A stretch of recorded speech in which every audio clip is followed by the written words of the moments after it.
என்னம்மா பூரி பண்ண போறீங்களா? இது பூரியா? இன்னைக்கு இடியாப்பமும் ஸ்ரீலங்கன் சொதியும் செய்ய போறோம். சூப்பரா இருக்கும். வா. இந்த ஸ்ரீலங்கன் சொதி செய்கிறது ரொம்ப ரொம்ப ஈஸி. இது டேஸ்ட் மட்டும் இல்லைங்க, ஹெல்தியும் கூட.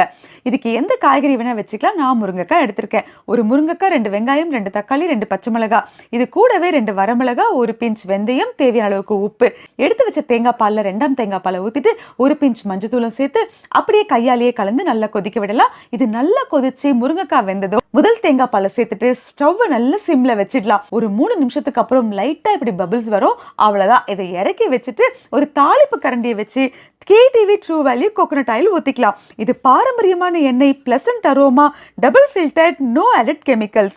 சுத்தமான கொப்பரை தேங்காவை நல்ல வெயிலில் காய வச்சு அதில் இருந்து எண்ணெய் எடுக்கிறதுனால இதோட டேஸ்ட்டும் அரோமாவும் அப்படியே ஸ்டே ஆகும். இந்த எண்ணெயை பொறுத்த வரைக்கும் இதோட ஃப்ளேவர் ரொம்ப ரிச்சாக இருக்கும். இது ஈஸியாக டைஜஸ்ட் ஆகும், அப்சர்பும் ஆகும். இந்த எண்ணெயை ஊற்றி காஞ்சதும் கடுகு உளுத்தம் பருப்பு, 1 ஸ்பூன் சோம்பு, காஞ்ச மிளகாய், கருவேப்பிலை, இதை தாளிச்சு அப்படியே கொட்டிடலாம். ஃபைனலா ஒரு அரை லெமனை அப்படியே பிழிஞ்சு விட்டா சூப்பரான சொதி ரெடி. அப்புறம் இடியாப்பம் நல்ல பச்சரிசி மாவை போட்டு 1 பிஞ்ச் உப்பையும் சேர்த்து கொதிக்க தண்ணியை விட்டு அப்படியே கலந்து இடியாப்பாச்சில ஊத்தி அப்படியே பிழிஞ்சு ஸ்டீம் பண்ணி எடுத்தா ஆவி பறக்க இடியாப்பமும் ரெடி. இப்ப சுட சுட இடியாப்பத்து மேல சொதிய அள்ளி ஊத்தி சாப்பிட்டா பா வேற லெவல்ல இருக்குங்க. இந்த மாதிரி ரெசிபிக்கெல்லாம் கேடிவி பேஜை இன்ஸ்டாகிராம்ல ஃபாலோ பண்ண மறந்துடாதீங்க.